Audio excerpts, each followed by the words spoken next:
I feel like it's time for us to have a deeper talk than normal. Normally at the beginning of every season, there's a part where I scream at everybody, if you don't think you got a #1 car, you shouldn't be here. Can a handshake be more dangerous than a high-speed crash?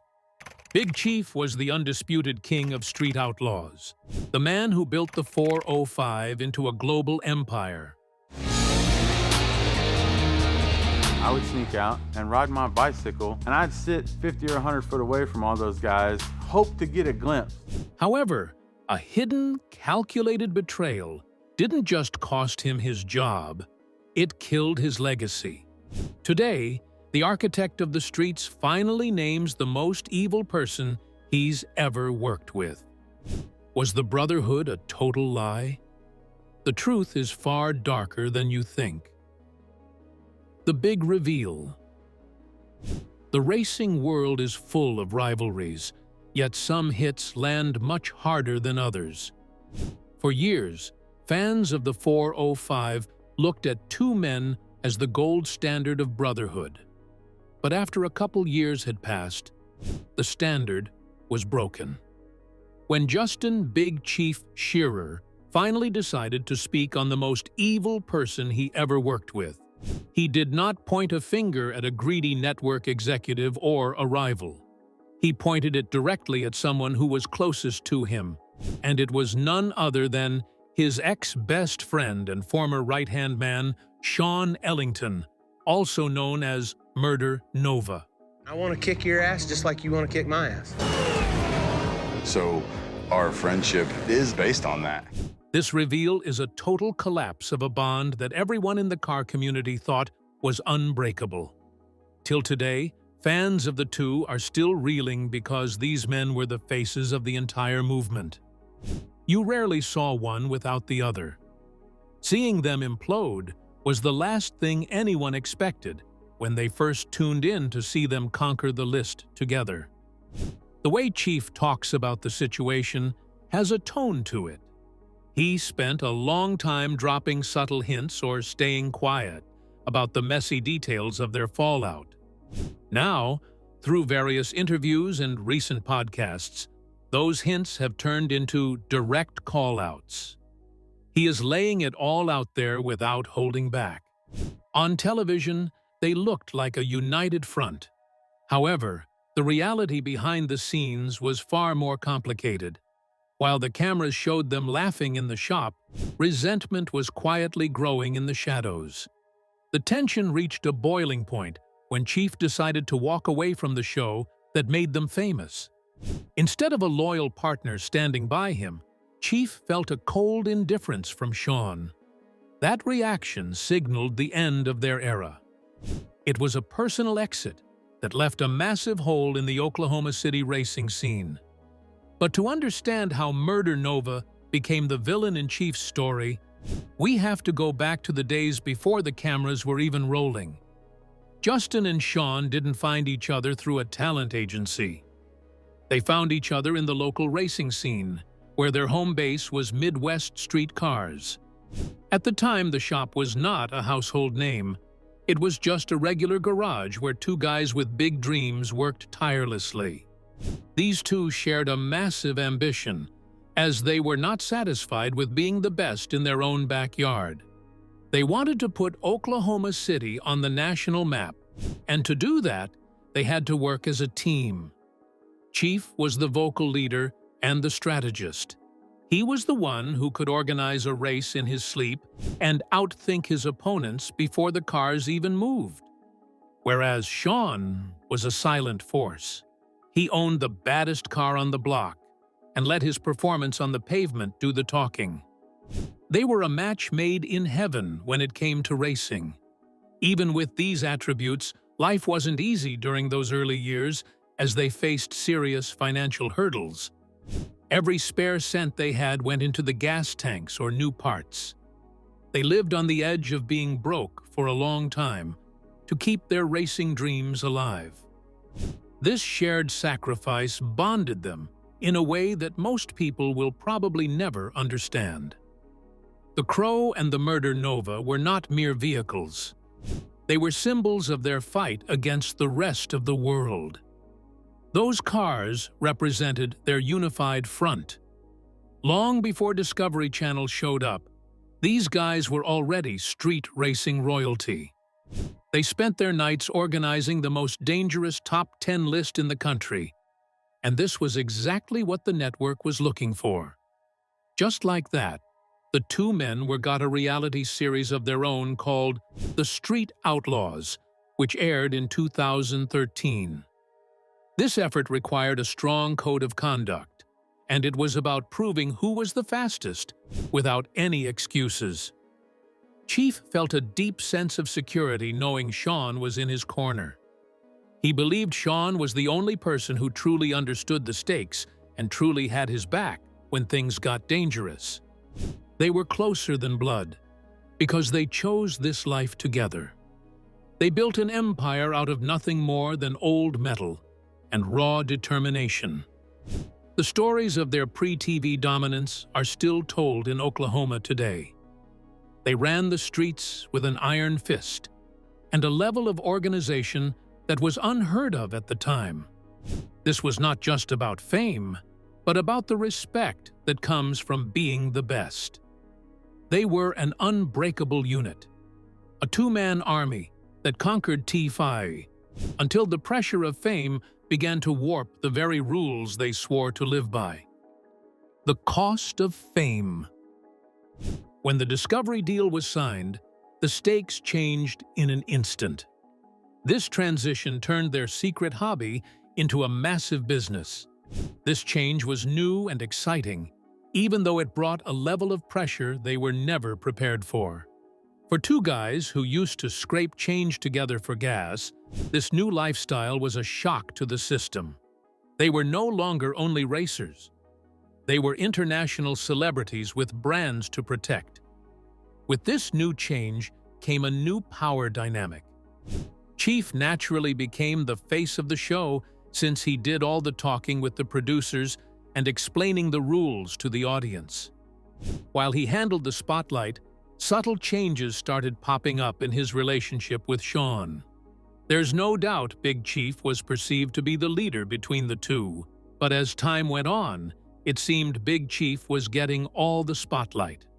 This created subtle tension, especially between two alpha personalities who were used to being equals. The stress of production made everything worse. Filming a television show is a grueling process since it involves long hours of work. This cycle started to sap the joy out of the sport they loved.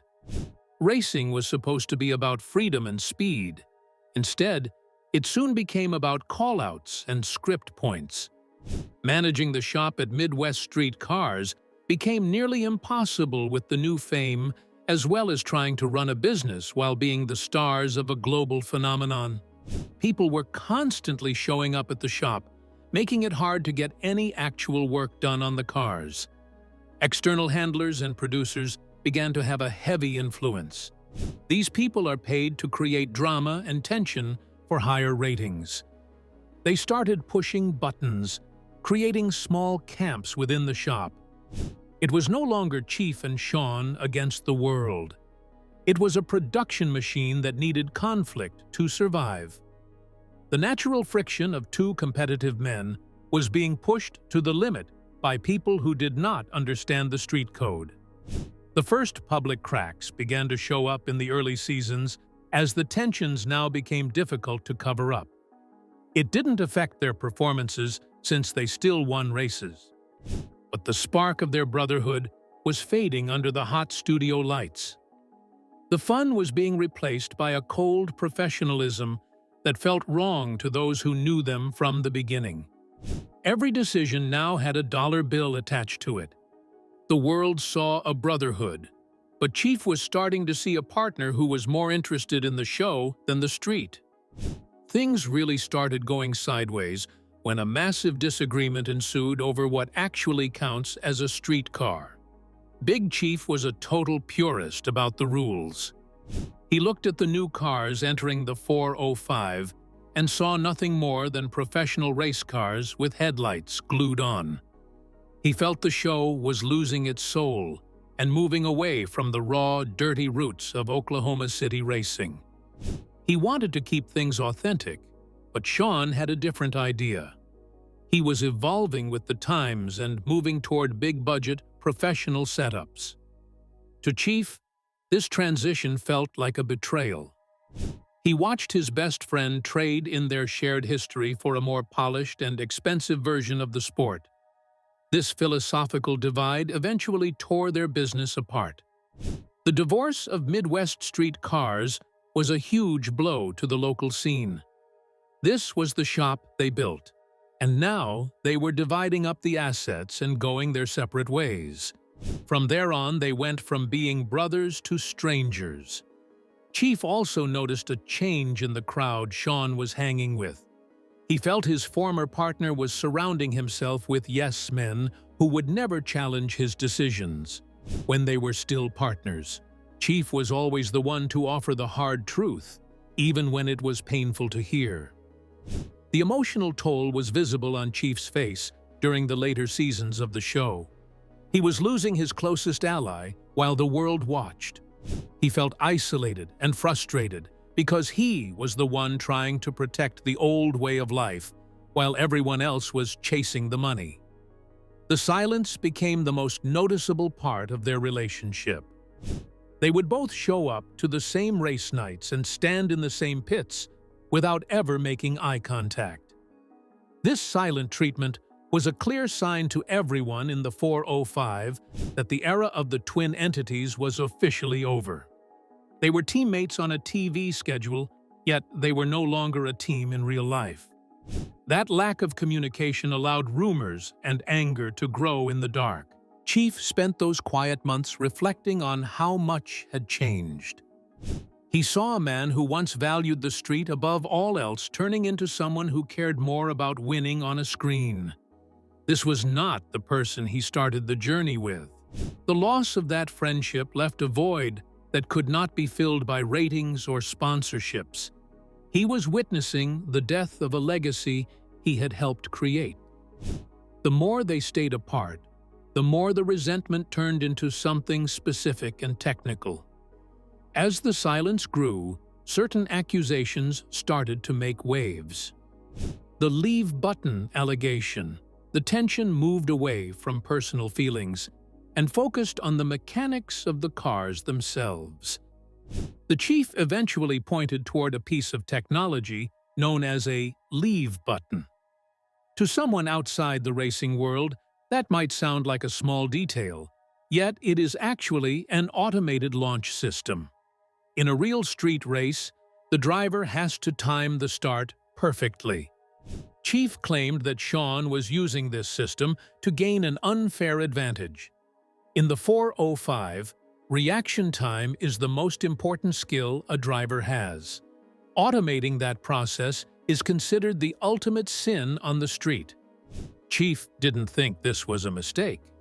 He believed it was a long-term strategy that lasted for multiple seasons. This meant Sean was cheating in the races while everyone else thought he was simply the better driver. It was a massive deception that went against everything the two men had built together. The advantage of a leave button is hard to overstate. It provides a consistent lead that a human driver can almost never beat. In Chief's view, using this makes a race null and void. He felt a deep sense of frustration because he was the one who mentored Sean. To him, he felt that winning on screen against Sean was more important than winning with actual skill. This was a direct hit to the integrity of the sport they both claimed to love. For a long time, this was a well-kept secret. The other racers on the top 10 list were in the dark about what was really going on under the hood of the Murder Nova. Chief's account of the discovery is about paying attention to the small things. He noticed Sean's car was performing with a level of perfection that did not match the conditions of the road. No matter how bumpy or slick the street was, the car launched the same way every time. When Chief became convinced the device was being used, he felt the foundation of their friendship crumble. It was not about a fast car anymore. It was about a partner who was willing to hide the truth to stay at the top. The discovery of the device changed the way Chief looked at every victory Sean had ever claimed during that era. It turned a legendary partnership into a story of hidden advantages and broken promises. But a button on the steering wheel was only half the story. There was something hidden in the tanks that changed everything. Apart from the leave button, Chief began to suspect that Sean was also using nitrous in his race cars to get a speed advantage as well. Not only is it unfair, it is extremely dangerous. He noticed that the Murder Nova was showing strange performance spikes during certain seasons. The car was suddenly finding incredible speed in the middle of the track that did not match its previous runs.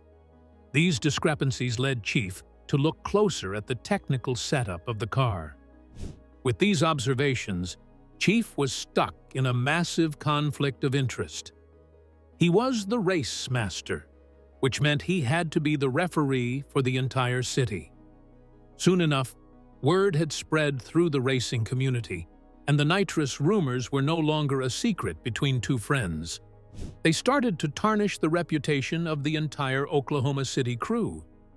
People around the country began to question if the 405 was actually the fastest or if they were merely the best at hiding their secrets. This hit Chief pretty hard, especially because he was someone who always played by the rules. He believed Sean had traded his integrity for a plastic trophy and a few moments of television fame. The man who used to live for the sport was now seemingly obsessed with the image of being a winner, regardless of how he got there. This was the moment the relationship officially crossed the line. Chief could not stand behind someone who was willing to put others at risk and lie to his teammates. Every race became a source of tension rather than a source of pride. The brotherhood was replaced by a deep suspicion that could not be repaired by a simple conversation or an apology. With cheating allegations mounting, the stage was set for a final explosive confrontation that would change the 405 forever. The final straw moment. The tension finally hit a breaking point during a scheduled event for a mutual sponsor. Both men had agreed to show up, yet Chief decided at the last minute to head to a different race instead. This left Sean standing there alone to handle the fallout with the people paying the bills. It was a massive professional blow. That single moment effectively ended their partnership at Midwest Street Cars for good. This event proved that their business was just as broken as their friendship. Sean eventually broke his silence about how bad things had truly become. He admitted in a public video that he felt a deep resentment growing toward Chief during those final seasons. While he tried to choose peace over being petty for a long time, he confessed that he eventually grew to utterly hate the situation. He felt overshadowed by Chief's personal life changes and a growing ego that seemed to push everyone else aside. Sean felt like he was being replaced by the version of Chief that the cameras loved, rather than the brother he knew from the early days. The final exit was not confrontational, but a rather quiet withdrawal that hurt the crew even more. When Chief left Street Outlaws in 2022, he did so without even a formal departure from the people he had worked with for years. He walked away from the empire they built together without a word. This left a massive power vacuum in Oklahoma City.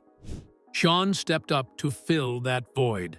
He took over the role of race master on America's list, a position that everyone previously thought only Chief could hold. Seeing Sean in that spot was the final sign that the old guard had officially moved on. The rest of the 405 crew was caught in the middle of this mess. It was impossible to stay neutral for long. People were forced to pick a side, and the group split right down the middle. If you were seen with Chief, you were an outsider to the new leadership. If you stayed with Sean, you were seen as a traitor, by those who remained loyal to the original vision. Chief didn't just leave a show, he left his life's work, and the silence that followed was deafening. The online space became a cold place for the fans after Chief walked away.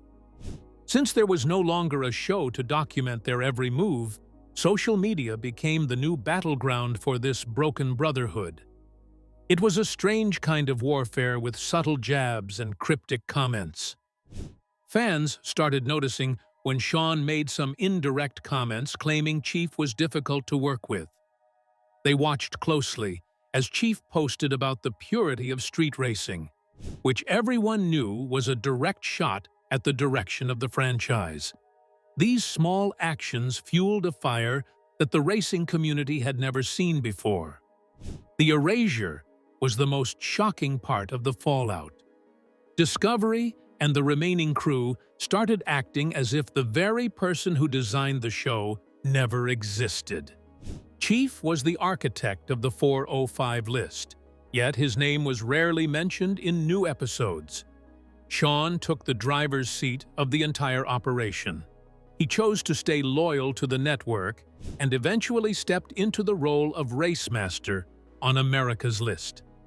This was a position that once belonged solely to Chief.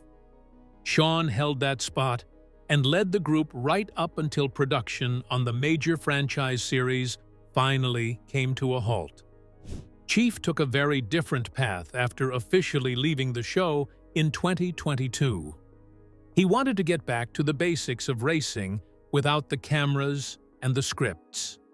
This independent journey was a massive risk, especially with the way the industry was changing. The timing of their split became even more relevant recently, with the major series like No Prep Kings being cancelled in late 2025. Both men found themselves at a crossroads. They have both had to pivot to new ventures to keep their names alive in a world that is no longer dominated by big cable television budgets. The fans did not take this split lightly. The racing community became polarized, as fans were also forced to choose between Team Chief and Team Shawn. This divide turned the pits at local races into a tense environment. One side believed Chief was the only one with integrity, while the other side felt Shawn was the one who stayed to keep the lights on for everyone else. There was no middle ground anymore, and this conflict did not only hurt their reputations, it hit their wallets too. The economic impact was a disaster for their shared legacy. Dissolving their joint business ventures at Midwest Street Cars was a messy process that cost a lot of money and time. The shop was once the ultimate symbol of what two friends could achieve together. The legacy they had built over decades was being dismantled piece by piece. For months, fans were curious to know what had gone down, and when the answers were revealed, they were more technical and more personal than anyone imagined. Chief's testimony. With the public still in the dark on what had gone down between the duo, there was only little they could hold on to until Chief finally had a reveal on YouTube to give his side of the story. He talked about how their lives had moved in opposite directions and explained that, after years of filming and non-stop racing, their visions for the future no longer matched up. It was a classic case of two people growing apart while the world expected them to stay the same. Chief was still obsessed with the street and the competition of No Prep Kings. However, Shawn had different priorities. He was focusing more on his family and building his own separate brand, 187 Customs. While Chief was doubling down on the track, Shawn was looking at the bigger picture of his life outside of a race car. This difference in focus created a gap that was impossible to bridge. Chief was very open about his frustrations with the end product of the series. He told his audience that he was unhappy with how things were being handled behind the scenes. He specifically mentioned feeling pressured to defend competition rules that he thought were nonsense. In his eyes, the show had become a money grab, that ignored the real rules of the street. He decided it was better to walk away and build his own brand on his own terms, rather than stay and lie to the fans. This led to the official end of Midwest street cars. The chief addressed the closure of their famous shop by saying it was the only logical move left. He believed they would both be more successful if they stopped forcing a partnership that was no longer working. They had built a legacy together, yet that legacy was being strangled by the fact that they were no longer on the same page. By closing the shop and moving into their own ventures, they could finally breathe again. It was a business decision, yet it was deeply personal because it meant the end of the world they created. Chief wanted his followers to understand that he was choosing his integrity over a paycheck. He was not willing to compromise his beliefs for a TV network or even for his former best friend. This testimony provided the clarity fans had been begging for, though it also painted a picture of a man who felt isolated in his pursuit of the truth. He was moving forward alone, confident that he was doing the right thing for the sport. This gave the audience a look at the mental weight he had been carrying for years while trying to keep the 405 together. But every story has two sides, and Sean "Murder Nova" Ellington hasn't stayed completely silent. Sean has always been the quiet half of the duo. While he was not the guy who made big plans, he sure was making his own small moves. Often, that silence was often mistaken for agreement. Yet it turns out Sean was fighting a battle of his own. He eventually described the tough period as a silent war. For a long time, he tried to choose peace over pettiness. He did not want to get into a public confrontation with a man he once considered a brother. However, even the most patient person has a limit. Toward the end of their time together, Sean finally admitted that he utterly hated the situation. He felt the pressures of fame had eroded the personal bond they spent years building. The ethics of how they ran their businesses and handled their reputations started to clash. He felt the weight of the cameras and the expectations of the network were changing the people around him. The friendship was being replaced by a cold professional tension that made every day at the shop a struggle. The drama between the two men was quickly overshadowed by a massive change in the industry. The TV era that made them famous came to a sudden, screeching halt. Speed Promotions Racing made the decision to cancel the remainder of the 2025 season permanently.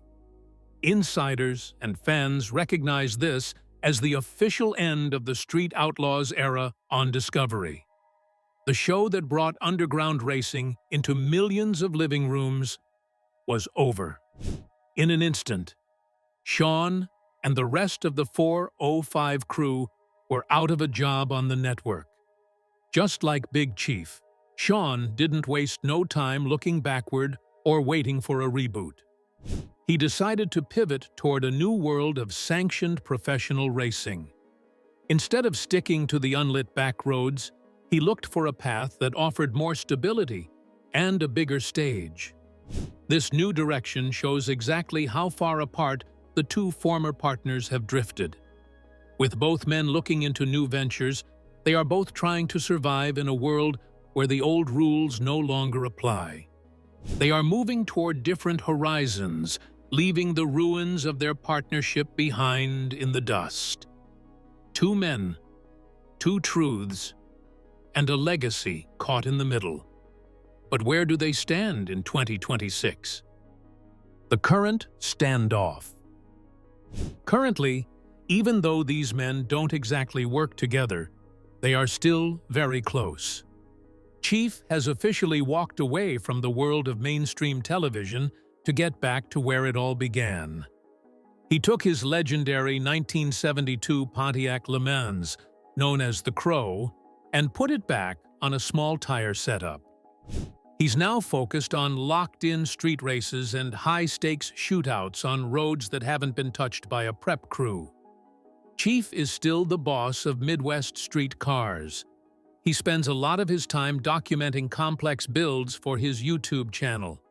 As you'd expect, Sean is doing his own completely different thing by embracing the transition from the streets to professional sanctioned racing with open arms. In 2026, Sean made his official NHRA debut in the Wright Trailers Outlaw Street Series. He is now competing at massive national events like Z-Max Dragway. He recently proved his skill by making a deep run into the semifinals of the 2026 World Series of Pro Mod.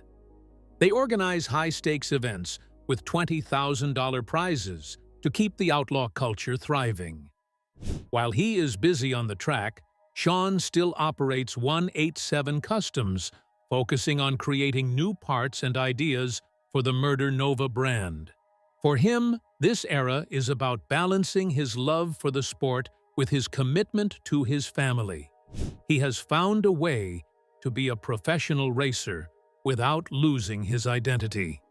The fallout between these two legends has redefined what fans expect from reality television.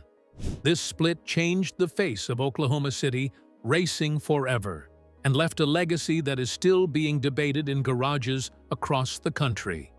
The world of the 405 will never be the same again.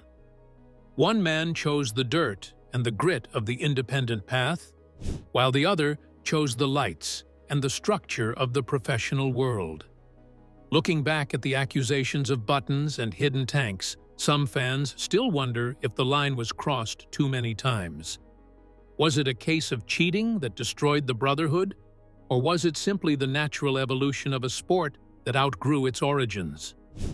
Tell us what you think in the comments. Please don't forget to like, subscribe, and hit that notification bell so you never miss any of our videos. Thanks for watching.